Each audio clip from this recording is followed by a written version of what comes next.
All right, hello. We're going to move on to the next strategy, which is does that make sense? So, if your child reads a sentence, I'm just going to go on to this good old Sally and the Leaves.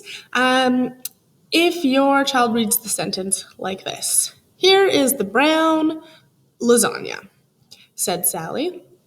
When they get to the end of the sentence, I would ask them, did that make sense? And sometimes they might say no, but in most cases, they usually say yep, because A, who likes to be wrong, and B, oftentimes students don't always hear themselves reading. So what I would do is read the sentence exactly as they said it. Here is the brown lasagna, said Sally. Does that make sense, Johnny? And usually when they hear it back from you, they're like, you're right, there's no lasagna here. That doesn't make sense. So I would start prompting things like, okay, so let's look at the picture. What do you see?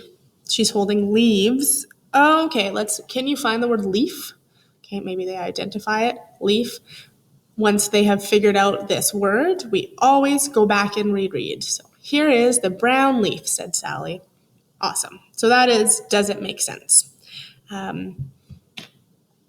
Then we have look at the pictures, which I've talked about a lot. Don't know if you've noticed, but that's a huge strategy. Point to the words. Again, please be encouraging your child to track those words because your eyes should be going where your finger goes.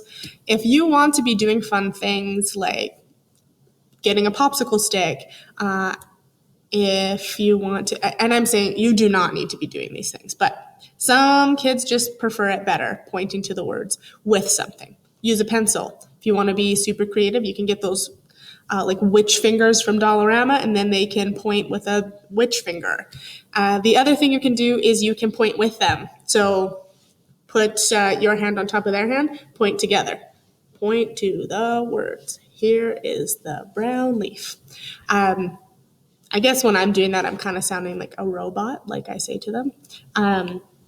We do want to still be reading smoothly. So if you go through a sentence and go like, here is the brown leaf, and we sounded really robot-y, after you read it one time, I'd say go back and reread it again more smoothly. Here is the brown leaf, which is reading with expression. So reading with expression is reading how we talk and how we sound. So rereading sentences is a definite way to be reading with expression.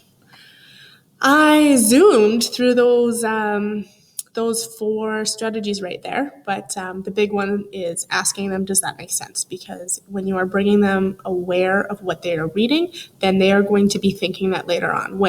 Because when they're reading by themselves, every day in grade 1 we read for 10 minutes by ourselves as I pop around one-on-one, but there are too many kids for me to read with every single day. So while they're reading by themselves, they should be asking themselves, what can I do to figure this out? I can look at the picture. I can point to the words.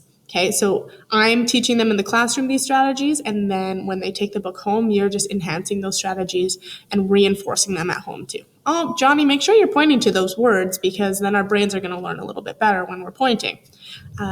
So those are those strategies, and you'll probably be using those a lot right at the beginning of grade 1.